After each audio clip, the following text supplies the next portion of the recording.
In the deep, silent forests of rural Canada, where the world felt distant and the skies seemed to hold ancient secrets, a small community sought refuge from the coming apocalypse.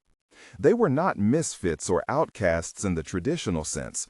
They were seekers, men and women disillusioned by a modern world they saw as spiritually vacant and teetering on the brink of collapse. They were drawn to the promise of a new beginning, a return to a purer way of life, guided by a man who claimed to speak directly to God. They called themselves the ANTHILL Kids, a name suggesting industrious harmony, a collective working tirelessly toward a shared salvation. In the beginning, it was a vision of utopia, a self-sufficient ark against a flood of societal decay, built with their own hands under the vast, indifferent Canadian sky. At the center of this world was Roch Thériault. He was not a physically imposing man, but he possessed a gravitational pull that was undeniable. With a piercing gaze and a voice that could weave prophecies of doom with promises of divine favor, he offered something irresistible. In an age of anxiety, he provided a clear map of existence, with himself as the infallible guide. He diagnosed the sickness of the outside world and offered the cure. To his followers, he was more than a leader. He was a conduit to the divine, a father figure, a Messiah chosen to lead the righteous through the end of days. They surrendered their doubts, their savings, and ultimately their wills to him, believing that in their obedience they would find protection and purpose.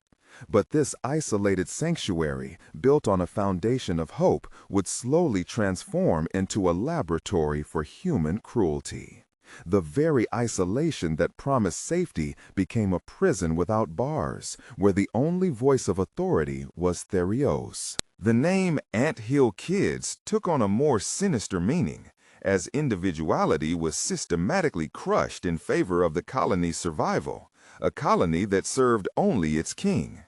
Devotion was no longer a matter of faith, but a currency proven through escalating acts of submission.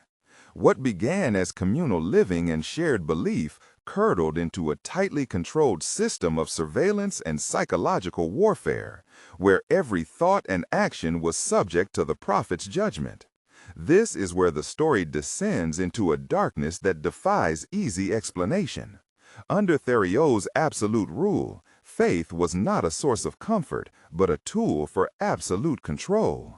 Loyalty was tested with starvation. Sins, both real and imagined, were purged through ritualized punishments that blurred the line between spiritual discipline and sadistic torture. The human spirit was not nurtured.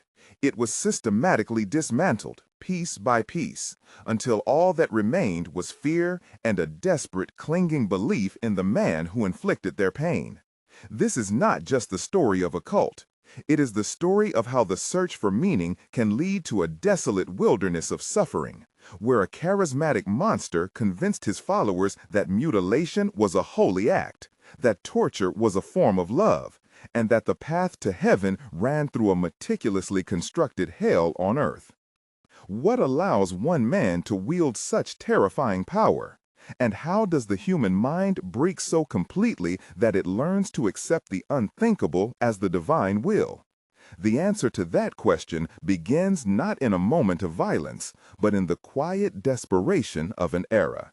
The late 1970s were a time of profound, systemic anxiety. The air itself seemed thick with a low-grade fear, the shadow of the Cold War stretching across the globe, a constant, subliminal hum of nuclear clocks ticking toward midnight. It was an age of disillusionment where trust in institutions, governments, churches, even the family unit was corroding. Economic uncertainty gnawed at the edges of society, with rusting factories and hollowed-out promises, leaving a generation feeling adrift, unmoored from the certainties that had guided their parents. In the sprawling, often isolated landscapes of rural Quebec, this feeling was amplified. Here, the silence of the forests and the vastness of the sky could make the world's problems feel both distant and terrifyingly immediate. It was a world caught between a fading, traditional past and an incomprehensible future, creating a spiritual vacuum that many were desperate to fill. Into this landscape of decay, a powerful countercurrent was flowing, the Back to the Land movement. It was more than a trend. It was a yearning for something real in a world that felt increasingly artificial. It was a dream of purity, of self-sufficiency, of escaping a corrupt and doomed civilization to build a new Eden from the soil up. People sought community, a return to simpler truths, and a shield against the coming storm they felt gathering on the horizon. It was here, in this fertile ground of fear and hope, that Roch Thériault found his calling. He was not yet the monster of the headlines. He was a charismatic, self-assured man with a magnetic personality and a troubled past. A drifter, a petty criminal, and a man who had briefly brushed against the rigid structure of the Seventh-day Adventist Church. He emerged not as a convert, but as someone who had dissected its mechanics.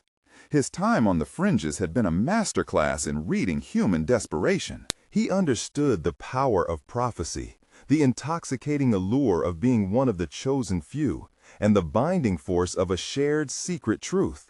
He had studied the architecture of faith, not to embrace it, but to replicate it for his own ends. He offered an intoxicating cocktail of spiritual salvation and practical survival. He spoke the language of the apocalypse, not as a distant theological concept, but as an impending, tangible reality. He promised his followers not just a place in the next world, but a way to survive this one. To those feeling lost and powerless, his certainty was a beacon in a sea of doubt. He was a man with a plan, a self-proclaimed prophet who could see the end of days and offered a path through the fire. He was building an ark, not of wood and nails, but of people, bound together by a shared belief in his singular vision. And in the beginning, for those who joined him, it felt less like a descent into darkness and more like a step toward the only light they could see. They did not see the cage being built around them because for a time its bars felt like a protective embrace.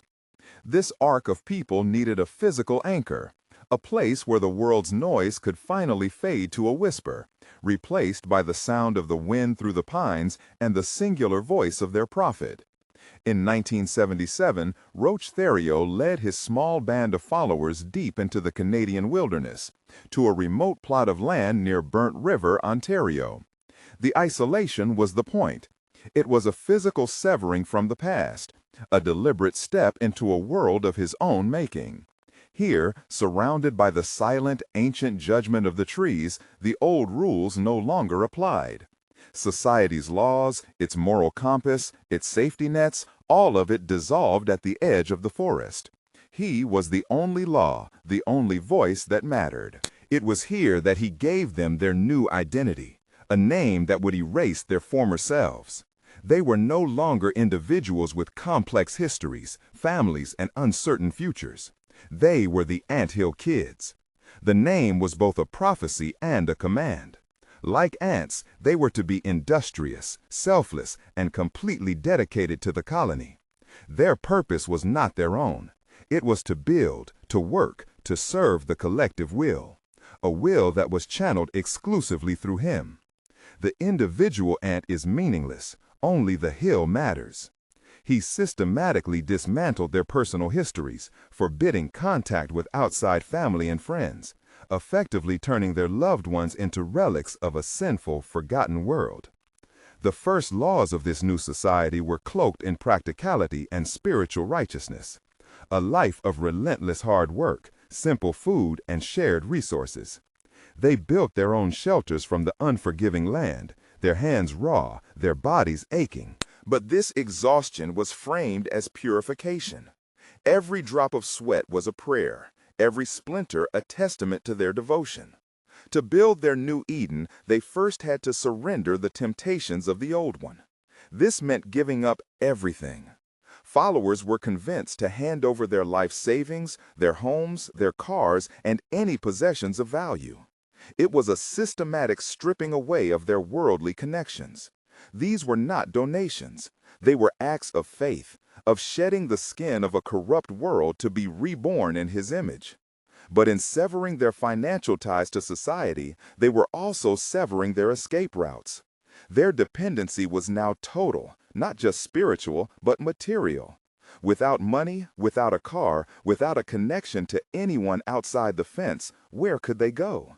He owned their pasts and therefore their futures. This was the true foundation of his power, a community unmoored from reality, floating in a sea of his design, where the only solid ground was the word of Roch Thériault. The physical isolation bred psychological isolation, and the communal living erased the concept of privacy. There were no secrets, no personal thoughts that couldn't be scrutinized for signs of dissent. But what happened next is even more surprising. For it was not enough to control their bodies and their finances. He needed to conquer the last bastion of their individuality, their minds. This conquest of the mind was not a single event, but a slow, methodical erosion of the self. It began in the long, cold nights, with the group gathered in a single room lit by the unsteady dance of kerosene lamps. Outside, the vast, silent Canadian wilderness pressed in, a physical manifestation of their isolation. Inside, the only reality was the one Thériault constructed. Here, he instituted sessions of intense psychological probing, which he called moments of truth. But they were tribunals of the soul. One by one, each member was forced to stand before the others and confess their innermost doubts, their fleeting resentments, their secret longings for the life they had abandoned. The air would grow thick with tension, the only sounds the crackling fire and the trembling voice of the confessor. It wasn't enough to confess actions, they had to confess thoughts. A flicker of skepticism in someone's eyes, a moment of hesitation in their voice, these were seized upon as grave betrayals against God and the community. Thériault would dissect these confessions with surgical precision, twisting a memory of a past happiness into a sign of current weakness, a moment of doubt into a symptom of demonic influence. He taught them to see their own minds as enemies, as corrupted vessels that needed to be violently emptied and refilled with his divine wisdom. He created a suffocating reality where privacy was a sin and independent thought was a form of rebellion. It was during this period that they were given a new name, a new identity that would cement their transformation. They were no longer individuals with pasts and families. They were the ANTHILL kids. The name was a chillingly accurate metaphor, a doctrine in 2 words. They were to be like ants, tireless, interchangeable workers with no ego, no individual purpose, existing only for the good of the colony. And he, of course, was the queen, the single divine mind directing the whole. They worked from sunup to sundown, their bodies aching from the labor of building his utopia on that desolate plot of land, their minds occupied by a singular focus, serving Moses. But this is only the first layer of this story. The true breaking point came when this relentless psychological pressure fused with physical force. It started subtly, framed as spiritual discipline. A follower who expressed a moment of weakness might be denied food for a day to purify their spirit. Another who questioned an order would be forced to stand outside in the biting Canadian winter for hours, meditating on their insolence. These were not punishments, he insisted with a chilling calm, but acts of love designed to save their souls from eternal damnation. The group, starved for structure and desperate for meaning, accepted this logic. They began to police themselves and each other, reporting transgressions with a chilling fervor, hoping to prove their own loyalty. A whispered complaint, a longing look towards the road, everything became a potential betrayal. This turned the community into a web of paranoia, where the only safe harbor was absolute, unquestioning obedience to Thériault. The line between discipline and cruelty was not just blurred, it was erased. And here begins the most terrifying part of their journey. The prophet's gaze, once a comfort, now became a source of terror. Roch Thériault declared the devil was no longer at the gates, but inside the compound, wearing the faces of friends and family. A new, more direct intervention was required: spiritual surgery. The body, he preached, was a house, and if infested, parts had to be torn out to save the structure. The metaphor became a horrifying reality when he picked up a sledgehammer. A man who complained about the workload was brought forward. Thériault explained the man's feet had been led astray by Satan, and, to correct their path, they had to be broken. As others held the man down, the sound of splintering bone echoed through the cabin. Pain was rebranded as purification.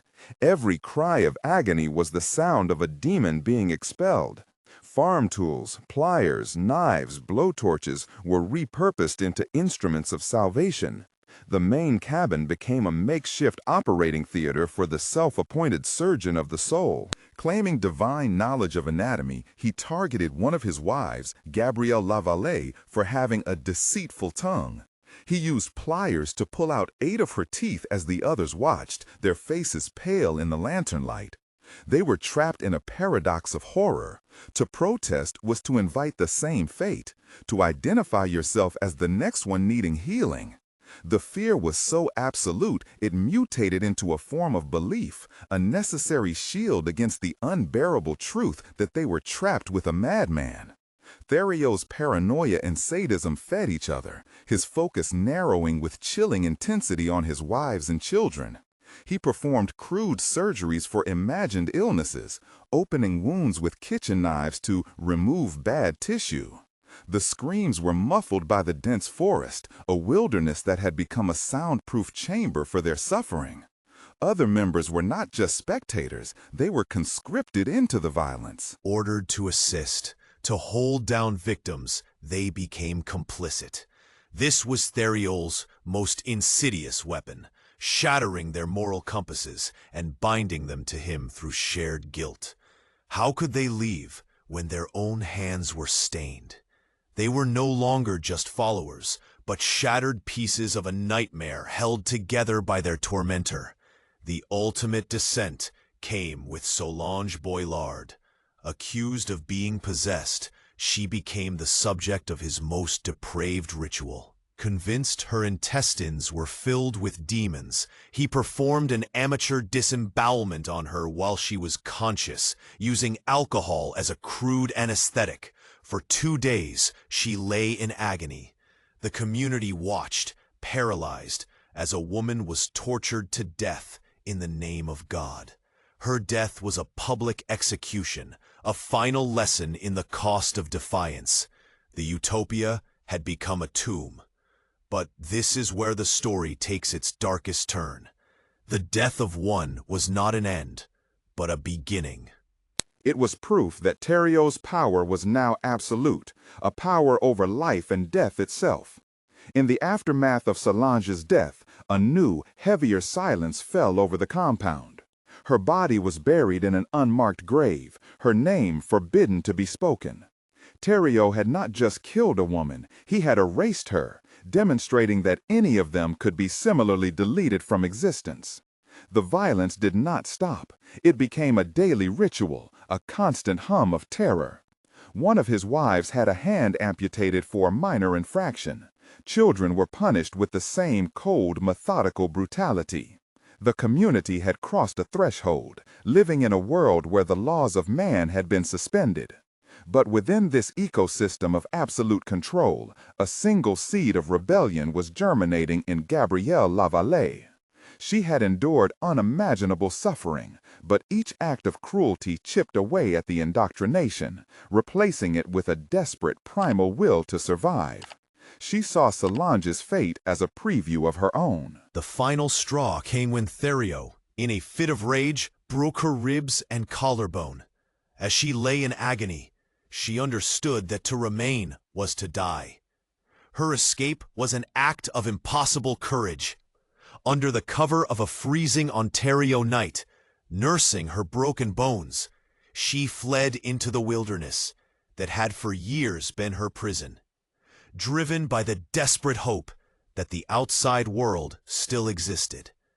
When she finally stumbled upon a road, her appearance was so shocking, malnourished, mutilated, terrified, that authorities were immediately called.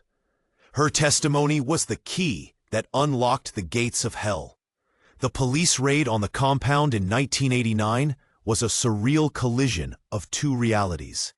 Officers were confronted with a scene from a medieval horror, finding adults with scars from crude surgeries and children who had never known a world without fear.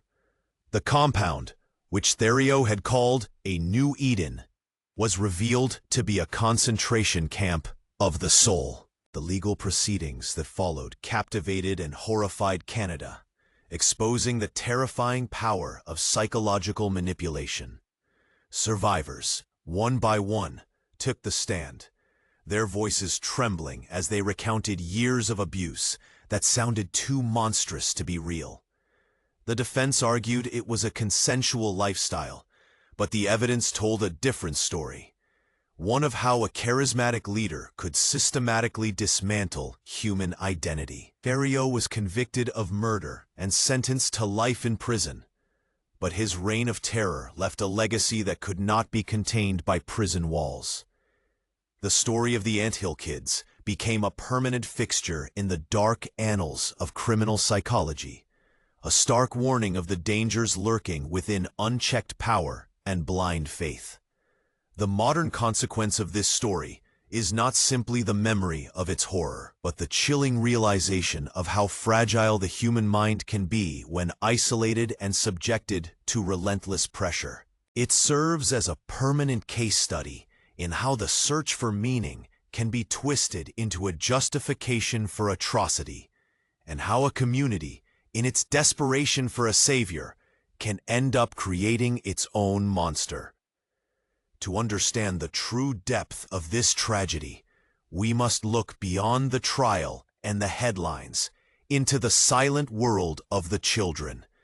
For them, the police raid was not a rescue. It was an apocalypse.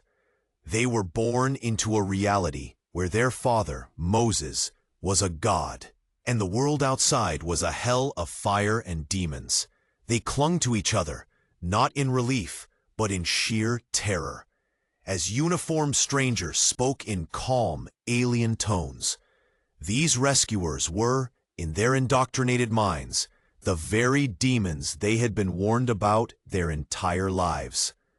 They had been taught that pain was a holy language and that love was conditional, earned through obedience and silence. When social workers gently led them away from the squalor of the compound, they were not entering freedom. They were being cast out of the only Eden they had ever known. Imagine a child who had never seen a toy, who flinched at a raised hand, who believed a stomachache was a sign of demonic possession that required a beating to cure. Their first encounter with the outside world was a sensory and psychological assault. The bright colors of a supermarket, the meaningless chatter of a television, the simple kindness of a foster parent. These were terrifyingly foreign. Even the concept of a private bedroom, a space to be alone with one's thoughts, was a source of anxiety for children who had never known a moment's privacy, where solitude was a sin. They had been raised as ants in a colony, their individuality suppressed before it could ever form. Now they were expected to be children, to play, to trust, to dream. But how can you dream when your nights are filled with the remembered screams from the cabin? The struggle with identity was profound.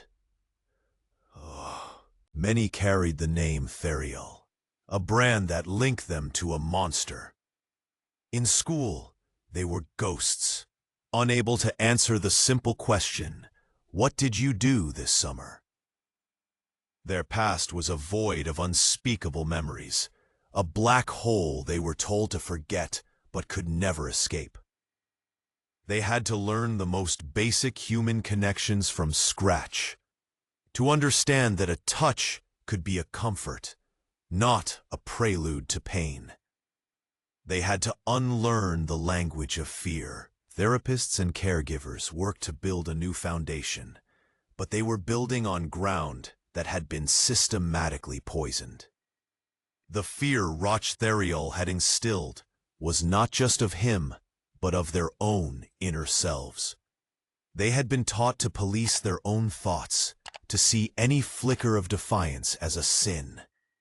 This internal prison, fortified by years of psychological abuse, was far more difficult to escape than the physical one. Their stories are not tales of a clean recovery, but of a lifelong battle. They are stories of learning to look people in the eye, of understanding that food is not a weapon, of discovering that their worth is not measured by their capacity to endure suffering. Some found paths to healing, building new lives on the rubble of their past. Others carried the weight of the anthill forever, struggling with the echoes of a voice that told them they were worthless without him. They were forced to navigate a world whose rules they never learned, haunted by a past that society found too monstrous to comprehend. Their collective experience is the most potent testament to the crime. Roch Thériault did not just break bones and take lives. He stole childhoods, he erased identities, and he left behind a legacy of invisible wounds that time alone could never hope to heal. The story of the Anthill Kids is not merely a chronicle of a madman's reign. It is a chilling mirror, held up to the human condition itself, reflecting the terrifying ease with which the architecture of the self can be dismantled, brick by brick, until nothing remains but hollowed-out obedience. Roch Thériault was not a supernatural force descending from the heavens or a demon crawling from the earth.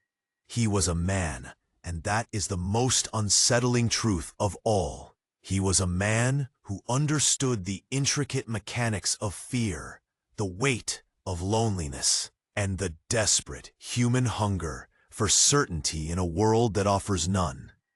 He didn't sell a religion. He sold an antidote to the chaos of existence. He offered a shield against a prophesied apocalypse, but the price of that shield was the very soul it claimed to protect.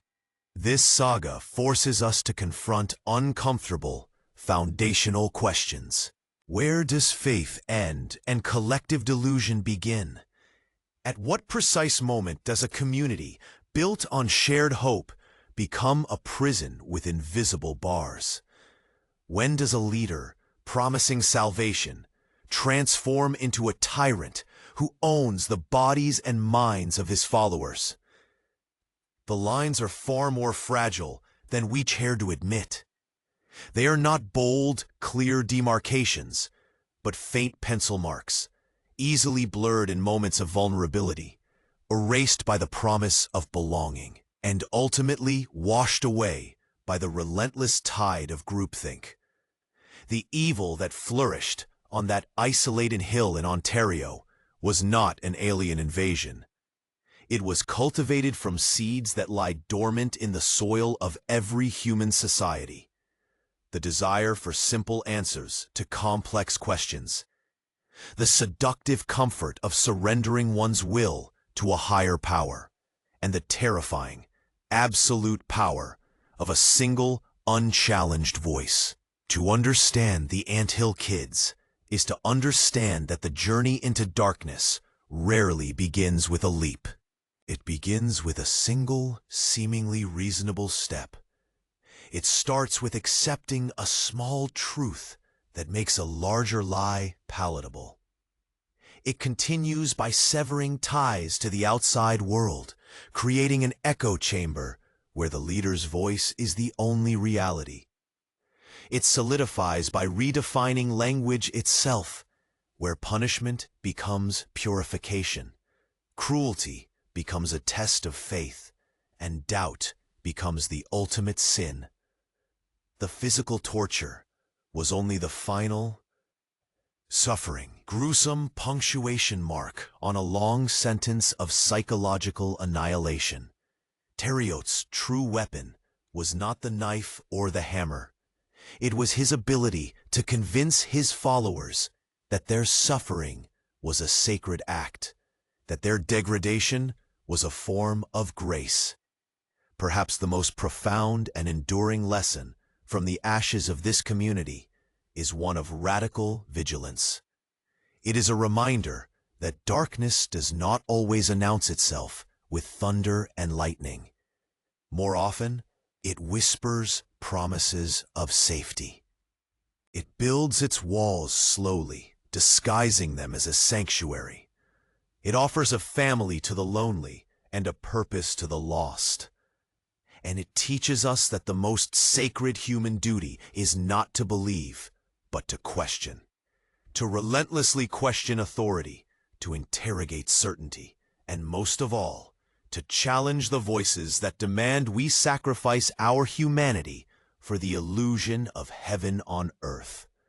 The story of the ANTHILL kids is a brutal testament to what happens when we stop questioning. It is in that silence, in that void of critical thought, that we create the perfect conditions for monsters to be born.